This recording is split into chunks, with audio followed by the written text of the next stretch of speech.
Assalamualaikum warahmatullahi wabarakatuh. Kami dari kelompok 1 akan menjelaskan materi tentang perbedaan individu yang menyebabkan perbedaan proses dan hasil belajar.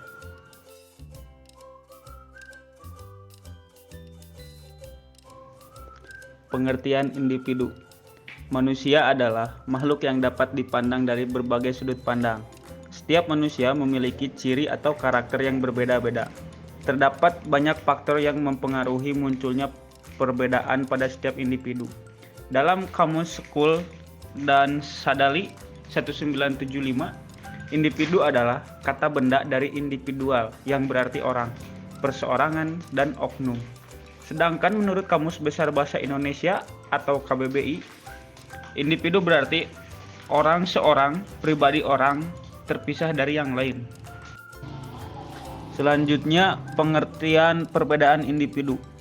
Perbedaan individu berkaitan dengan psikolog pribadi, yang menjelaskan perbedaan psikologis antara orang-orang serta berbagai persamaannya. Menurut Gary, tahun 1963, di dalam buku Perkembangan Peserta Didik karya Sunarto dan Agung Hartono mengkategorikan perbedaan individual sebagai berikut. Yang pertama ada perbedaan fisik, tingkat dan berat badan, jenis kelamin, pendengar, penglihatan, dan kemampuan bertindak. Yang kedua, perbedaan sosial termasuk status ekonomi, agama, hubungan keluarga, dan suku. Yang ketiga, perbedaan kepribadian termasuk watak, motif, minat, dan sikap. Yang keempat, perbedaan inteligensi dan kemampuan dasar atau skema. Yang kelima, perbedaan kecakapan atau kepandaian di sekolah dalam mencapai pengetahuan baru. Faktor-faktor perbedaan individu. Yang pertama ada faktor bawaan atau genetik. Faktor bawaan merupakan faktor-faktor biologis yang dilakukan melalui pewarisan genetik oleh orang tua. Pewarisan genetik ini dimulai saat terjadinya pembuahan. Perbedaan gen merupakan salah satu alasan mengapa setiap individu berbeda dengan individu lainnya, baik secara fisik, psikologis, maupun perilaku meskipun merupakan saudaranya sendiri. Lalu ada faktor lingkungan. Lingkungan menunjuk pada segala sesuatu yang terjadi di luar diri individu. Faktor ini meliputi yang pertama status sosial ekonomi dan pola asuh orang tua, meliputi tingkat pendidikan orang tua, pekerjaan orang tua, dan penghasilan orang tua. Yang kedua yaitu budaya. Budaya merupakan pikiran, akal budi, hasil karya manusia, atau dapat juga didefinisikan sebagai adat istiadat. Budaya dan kebudayaan sebagai rangkaian tindakan dan aktivitas manusia yang berpola dapat dilihat dalam 3 wujud. Wujud pertama adalah wujud ideal dari kebudayaan. Lalu macam-macam perbedaan individu. Yang pertama intelijensi. Intelijensi adalah salah satu milik kita yang paling berharga.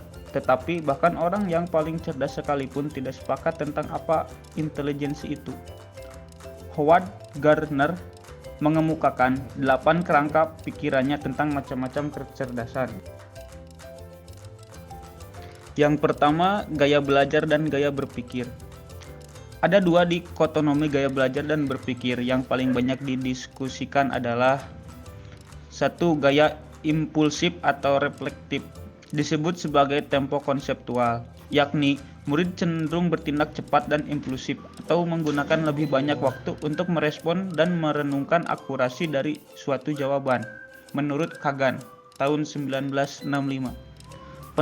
Penelitian impulsif atau refleksi menunjukkan bahwa siswa reflektif lebih memungkinkan untuk melakukan tugas-tugas dengan baik daripada siswa impulsif. Yang kedua, gaya dalam permukaan adalah bagaimana siswa mendekati bahan pembelajaran. Siswa yang belajar pendekatan dengan gaya permukaan gagal untuk mengikat apa yang mereka pelajari ke dalam kerangka kerja konseptual yang lebih besar. Mereka cenderung belajar dengan cara pasif, sering menghafal total informasi. Selanjutnya ada kepribadian dan temperamen. Yang pertama, kepribadian mengacu pada pemikiran, emosi, dan perilaku khas yang menjadi ciri bagaimana individu beradaptasi dengan kehidupan. Beberapa peneliti telah menemukan bahwa kepribadian pada masa remaja cenderung tidak stabil seperti masa dewasa. Roberts, Cayu, dan Caspi 2008. 5 besar faktor kepribadian yaitu keterbukaan, kesadaran, ekstraversi, keramahan, dan neurotisme, kestabilan emosi. Kedua, temperamen terkait erat dengan kepribadian dan gaya belajar dan berpikir. Temperamen adalah gaya perilaku seseorang dan cara karakteristik merespon. Perbedaan individu muncul dalam perkembangan gaya temperamen anak. Ellison, Bragg, dan lain 2010. Kesesuaian antara temperamen individu dan ketentuan lingkungan yang harus individu batasi. Disebut kebaikan dari kesesuaian dapat menjadi penting untuk menyesuaikan anak. Selanjutnya ada perbedaan jenis kelamin atau gender. Istilah jenis kelamin dan gender sering diartikan sama. Jenis kelamin menunjuk pada perbedaan biologis dari laki-laki dan perempuan. Sementara gender merupakan aspek psikososial dari laki-laki dan perempuan. Perbedaan gender termasuk dalam hal peran, tingkah laku, kecenderungan, sifat, dan atribut lain yang menjelaskan arti seorang laki-laki atau perempuan dalam kenyataan yang ada. Barbara Makov dalam Baron dan Bairne 2004 menyatakan bahwa perbedaan terbesar antara laki-laki dan perempuan adalah cara memperlakukan mereka. Selanjutnya, perbedaan kemampuan diartikan sebagai kecerdasan. Definisi secara umum diartikan sebagai prestasi komparatif individu dalam berbagai tugas, termasuk memecahkan masalah dengan waktu yang terbatas, dengan meliputi prestasi individu dalam sebagian besar tugas-tugas belajar. Perbedaan kecerdasan individu dapat dilihat dari perbedaan skor IQ. Selanjutnya, perbedaan kepribadian merupakan pola perilaku dan berpikir yang khas yang menentukan penyesuaian diri seorang terhadap lingkungan. Orang cenderung bertindak dan berpikir dengan cara tertentu dalam berbagai situasi, sebagai karakteristik yang membedakan satu individu dengan individu yang lain. Selanjutnya ada perbedaan gaya, merupakan pola perilaku yang spesifik dalam menerima informasi dan mengembangkan kemampuan baru, serta proses menyimpan informasi dan keterampilan baru. Selanjutnya, perbedaan dalam bakat. Bakat merupakan kemampuan khusus yang dibawa sejak lahir. Kemampuan tersebut akan berkembang dengan baik apabila mendapat rangsangan dan pemukaan secara tepat. Sebaliknya, bakat tidak dapat berkembang sama sekali, manakala lingkungan tidak memberikan kesempatan untuk berkembang. Perkembangan bakat dimiliki secara individual. Bidang-bidang perbedaan individu. Yang pertama, perbedaan kognitif. Kemampuan kognitif merupakan kemampuan yang berkaitan dengan penguasaan ilmu pengetahuan dan teknologi. Setiap orang memiliki persepsi tentang hasil pengamatan atau penyerapan atas suatu objek, yang berarti ia menguasai segala sesuatu yang diketahui. Yang kedua, perbedaan kecakapan berbahasa. Bahasa merupakan salah satu kemampuan individu yang sangat penting dalam kehidupan. Kemampuan berbahasa merupakan kemampuan seseorang untuk menyatakan pemikirannya dalam bentuk ungkapan, kata, dan kalimat yang penuh makna, logis, dan sistematik. Kemampuan berbahasa sangat dipengaruhi oleh faktor kecerdasan dan faktor lingkungan serta faktor fisik atau organ bicara. Yang ketiga, perbedaan kecakapan motorik. Kecakapan motorik atau kemampuan fisikomotorik merupakan kemampuan untuk melakukan koordinasi gerakan syarat motorik yang dilakukan oleh syarat pusat untuk melakukan kegiatan. Selanjutnya, poin perbedaan latar belakang. Perbedaan latar belakang dan pengalaman mereka masing-masing dapat memperlancar atau memperlambat prestasinya, terlepas dari potensi untuk menguasai bahan. Poin selanjutnya, perbedaan bakat. Bakat merupakan kemampuan khusus yang dibawa sejak lahir. Kemampuan tersebut akan berkembang dengan baik apabila mendapatkan rangsangan dan pemupukan secara tepat.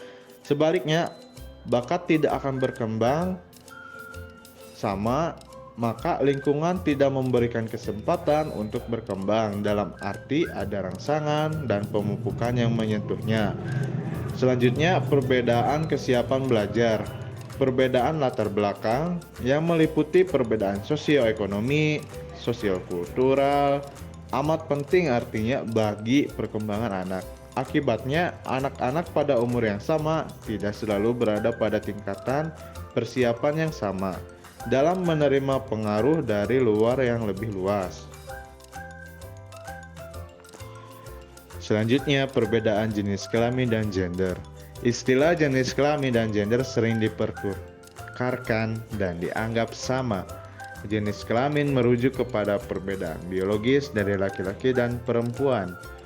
Sementara gender merupakan aspek psikososial dari laki-laki dan perempuan, berupa perbedaan antara laki-laki dan perempuan yang dibangun secara sosial, budaya. Perbedaan gender termasuk dalam hal peran, tingkah laku, perbedaan kecenderungan, sifat, dan atribut lain yang menjelaskan arti menjadi seorang laki-laki atau perempuan dalam kebudayaan yang ada.